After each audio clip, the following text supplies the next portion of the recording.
ikaw lang, Diyos na bahala kong saligan. Ikaw ang akong gisaligan sa tanan na mga suliran. Ikaw magatabang,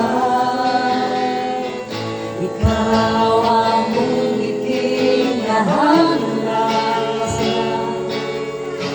Ikaw lang ang Diyos na gamhanan.